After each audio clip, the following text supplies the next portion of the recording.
Bonjour à tous. Voilà, aujourd'hui je voulais vous parler d'un petit sujet important en ce moment en temps de confinement. C'est les enfants et comment ils vivent ce confinement. Tout d'abord, on dit que les enfants, c'est des éponges émotives. Donc ça veut dire quoi exactement? Ça veut dire simplement qu'ils perçoivent toutes nos émotions.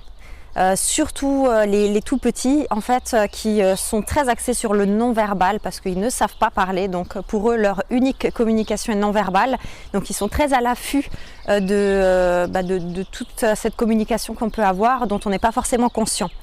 C'est-à-dire que si on est tendu, si on est stressé, ils le ressentent. Donc c'est à peu près normal qu'un bébé demande plus les bras en cette période que normalement. En fait, il sent simplement qu'on est tendu, qu'il y a quelque chose qui ne va pas, sauf que comme il ne comprend pas ce que c'est, eh bien, il cherche son être d'attachement pour se rassurer. Il se dit, voilà, je ne sais pas quel est le problème, je sais qu'il y a un problème et je sais que cette personne-là, elle peut me protéger. Donc, je vais essayer de rester près de cette personne-là, comme ça, je suis à l'abri. C'est un peu ça ce qui se passe dans sa tête. Après, c'est valable aussi pour des enfants plus grands. Je veux dire, ils ressentent quand même tous nos anxiétés. En fait, même entre adultes, on perçoit certaines choses. Après, on s'y arrête peut-être moins. On a plus un esprit d'analyse sur les choses. Mais bon, ils sentent qu'il y a quelque chose qui ne va pas. Après, concrètement, ce que ça va leur apporter ce confinement, c'est par exemple le manque d'exercice physique. Certains enfants ont vraiment énormément besoin de se dépenser physiquement, d'être toujours dans l'action et tout ça. Donc ceux pour qui, comme nous, ont la chance d'avoir un jardin, voilà, faut en profiter, c'est sûr. Mais même en intérieur, il faut trouver une façon de faire des petits exercices. Alors j'ai vu des petites vidéos sympas qui tournaient pour faire du sport aux enfants. Même j'ai vu les titounis même qui faisaient des petits exercices sportifs à faire reproduire par l'enfant, pourquoi pas. Sinon faire des petits parcours de motricité à l'intérieur de la maison avec en fonction de l'âge de l'enfant bien évidemment, des chaises, des coussins, ce qu'on trouve sous la main, des cartons, le but étant qu'ils se dépensent parce que vraiment déjà pour eux, notamment pour les tout petits, énormément d'apprentissages se font par la motricité et du coup c'est très important de continuer à les garder mobiles, les enfants. Ensuite, on est toute la journée les uns sur les autres, mais ça ne veut pas dire qu'on passe du temps de qualité ensemble. Souvent, avec les tensions qui montent un peu à gauche à droite, on ne passe pas de temps de qualité ensemble. Donc c'est difficile pour les enfants parce que c'est comme si on n'était pas avec eux. On est là, mais pour eux, c'est comme si on n'était pas là. Pour eux, si on n'est pas présent à 100% avec eux à certains moments de la journée, c'est comme si on n'était pas là. C'est même peut-être pire parce qu'il y a la frustration de nous voir et de ne pas pouvoir profiter de cette connexion avec nous. Et puis forcément, comme pour nous, y a le manque de vie sociale, le manque de sorties, de grand air, les copains, l'école, tout ça. Je veux dire, même si on se plaint des fois le lundi matin de se lever tôt pour aller à l'école, au final, je veux dire, cette routine est sécurisante pour nous du lundi au vendredi à l'école. Ensuite, il y a le week-end. C'est sécurisant, ça nous apporte des choses différentes dans la journée. C'est important pour l'enfant aussi. Donc tout ce que je viens de vous dire, ça va créer une accumulation de tension chez l'enfant, comme chez l'adulte d'ailleurs, c'est exactement la même chose. Mais cette accumulation de tension, elle va se répercuter sur plusieurs choses. Donc il va avoir besoin, souvent l'enfant, de décharger. Et comment fait un enfant pour décharger? Eh bien simplement, il va faire parfois des crises de colère. Ça c'est un peu comme, je ne sais pas si vous vous souvenez, dans une vidéo précédente, je vous avais parlé de l'expérience des rats qui à partir du moment où ils étaient à deux avec un stimulus négatif, ils s'attaquaient l'un l'autre mais leur tension baissait parce que l'accumulation d'émotions négatives, eh bien ça peut physiquement faire augmenter la tension artérielle. Donc ça peut être une façon pour eux d'extérioriser. C'est même une façon assez saine, on va dire. On fait une crise, ça dure 10 minutes et après je me sens mieux dans mon corps. Alors nous en tant qu'adultes, après souvent il peut y avoir un peu si on pète un peu les plombs comme ça, on peut se sentir mal du fait d'avoir dit des choses qu'on ne pense pas ou des choses comme ça. Mais physiquement la tension elle est vraiment redescendue. Donc l'enfant il fait pas ça pour faire un caprice, ça peut partir d'un rien, ça peut partir d'un biscuit qui s'est cassé, ça peut partir du fait qu'on n'ait pas mis son verre préféré sur la table ou du moins pas celui qu'il voulait, ça peut partir d'un rien mais en fait c'est qu'un petit prétexte pour décharger. Après dans les fratries ça fait aussi souvent des disputes.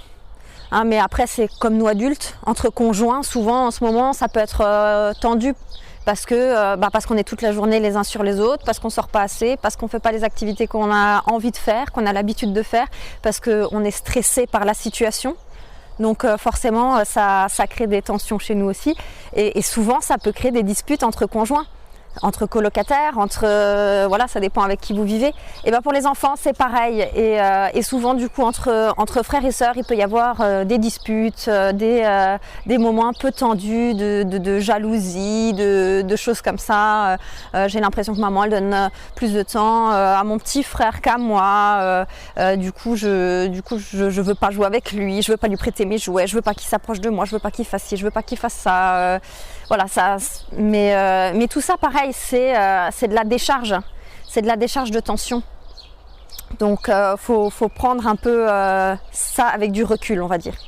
Alors comprendre son enfant, c'est déjà à moitié résoudre ces problèmes-là. Donc ça c'est plutôt une bonne nouvelle. Donc quand notre enfant fait une crise, le fait de savoir que c'est une décharge et pas un caprice, je pense que ça nous aide déjà pas mal à relativiser. Donc dans ces cas-là, on peut utiliser tous les instruments dont je vous ai parlé dans mes vidéos précédentes. Donc l'écoute active, accueillir les émotions, tout ça, ça peut être très intéressant à utiliser dans cette situation où vraiment quand on le peut, parce que c'est difficile pour nous aussi, mais quand on le peut, il faut vraiment essayer de rester dans la positivité, dans la bienveillance avec son enfant, parce que pour eux, c'est très compliqué, parce qu'ils ne comprennent pas entièrement cette situation. D'ailleurs, sur le fait qu'ils ne comprennent pas entièrement cette situation, comment leur expliquer? Alors ça va beaucoup dépendre de l'âge de l'enfant, mais ça va surtout dépendre de l'enfant. Moi, je pense que le meilleur conseil qu'on peut vous donner, c'est de répondre à ces questions, de ne pas chercher à deviner ce qu'il pense, ce qu'il voudrait savoir. C'est-à-dire, on va lui donner un cadre très général. Voilà, il y a un virus qui circule en ce moment. Du coup, on reste à la maison. C'est pour éviter qu'il se propage, c'est pour protéger les autres. Après, il m'a aussi posé la question de est-ce que Spider-Man a le droit de sortir? Est-ce que lui peut tomber malade? Mais voilà, en gros, répondre de façon personnalisée à ces questions sans en rajouter. S'il ne veut pas en savoir plus, on ne lui en dit pas plus. En règle générale, s'il pose la question, c'est qu'il est capable d'entendre la réponse. On n'enjolive pas, mais par contre, on se contente vraiment du minimum pour répondre à sa question. S'il a envie d'en savoir plus, il en demandera plus. Ensuite, comme je le disais tout à l'heure, pour tout ce qui est motricité, je vous parlais des parcours de motricité, de faire, je sais pas, des petits jeux avec des petits gages, des ni oui ni non, où on doit sauter, tourner en rond 3 fois si on s'est trompé, voilà. Mais tout ça de façon ludique, hein, bien évidemment, hein. Mais c'est histoire juste vraiment de garder l'enfant physiquement actif. Pour le temps de qualité partagé, déjà ça va dépendre de votre travail, du travail de votre conjoint, s'il y en a un des deux qui a été arrêté ou pas pour rester avec les enfants, du temps de travail que vous avez, enfin ça va dépendre de toutes ces choses. Ce qui peut être fait, c'est utiliser l'école à la maison qui souvent est vue comme un truc à faire, un truc chiant. Essayez de l'utiliser comme au contraire, comme un temps partagé, un temps que je te dédie à toi. Et rien qu'à toi, pas à ton frère, pas à ta sœur, juste à toi. Moi j'en profite avec mon grand, lui c'est plus facile, c'est sûr, il est en maternelle, donc les exercices sont très ludiques, notamment il est en école Montessori, donc les exercices sont vraiment très sympas, il aime bien les faire. Hein. Mais nous on utilise vraiment ce temps-là pour un temps ensemble, un temps partagé, de qualité, ça peut être une piste pour vous. Essayez d'enlever l'aspect contrainte, ne gardez que l'essentiel de ce travail à la maison si vos enfants n'ont pas de diplôme à la fin de l'année, mais essayez vraiment de le voir comme un beau moment que vous pouvez partager. Autre outil intéressant qu'on peut utiliser à ces disciplines positives pour le coup, c'est les lignes de conduite. Voilà, donc nous, ça c'est un peu notre résumé de nos lignes de conduite. En gros, quand mon conjoint a arrêté de travailler mercredi, on s'est posé, on s'est dit qu'est-ce qu'il faut faire pour que ça marche? Parce que disons qu'on Notre quotidien allait être de nouveau chamboulé une deuxième fois. Moi, j'avais réussi à trouver mes marques comme je pouvais entre mes activités associatives et les enfants, la cuisine, le ménage. Là, j'allais pouvoir avoir de l'aide, mais sachant que lui aussi avait ses projets, ces choses. Je pense qu'il faut être au clair avec les attentes de tout le monde en fait pour arriver à avoir un système qui marche. Donc d'abord, on s'est mis tous les trois avec Emilio à réfléchir à ce qu'on avait tous besoin en ces jours difficiles de confinement. Donc Emilio nous a dit jouer, m'occuper et apprendre l'anglais. Moi j'ai rajouté l'école parce que ça c'est une chose qui doit être faite. Moi j'ai écrit travailler pour Mama Usagi, pour Usagi Production et pour Generazione Positiva qui est un projet très similaire que je fais en Italie. Son papa a écrit apprendre à programmer, jouer de la trompette, apprendre l'allemand et faire du yoga ou de l'activité physique. Pour Ernesto, on s'est permis d'écrire qu'il doit faire une sieste à 10h, une sieste à 15h. Alors à partir de ça, on s'est fait notre petit planning. Voilà, donc ça c'est un peu notre routine, hein. C'est flexible, hein, mais c'est un peu une idée de base pour savoir qui doit faire quoi quand, pour simplement pas arriver en fin de journée et être énervé contre l'autre à dire « Ah, mais j'ai pas eu le temps de travailler aujourd'hui !» Non, parce que mon conjoint, il sait que une fois que j'ai fini l'école avec Emilio, moi je veux travailler pendant 1 heure. Et du coup généralement, il s'arrange pour me laisser cette heure-là de travail. L'après-midi, je sais que pendant qu'on fait la sieste, lui, il aime bien travailler sur ses propres projets. Donc voilà, on essaye de se garder ces temps-là. L'un l'autre aussi pour éviter les tensions entre nous. Ça aide l'enfant aussi à avoir une routine, c'est rassurant d'avoir une routine. C'était comme le fait d'aller à l'école du lundi au vendredi, d'avoir ensuite le week-end, voilà, ça peut être rassurant. Et là, ça nous donne une nouvelle routine. Plus ou moins les choses sont au même moment. On a aussi moins de difficultés à dire maintenant c'est l'école, si l'école c'est tous les jours à la même heure.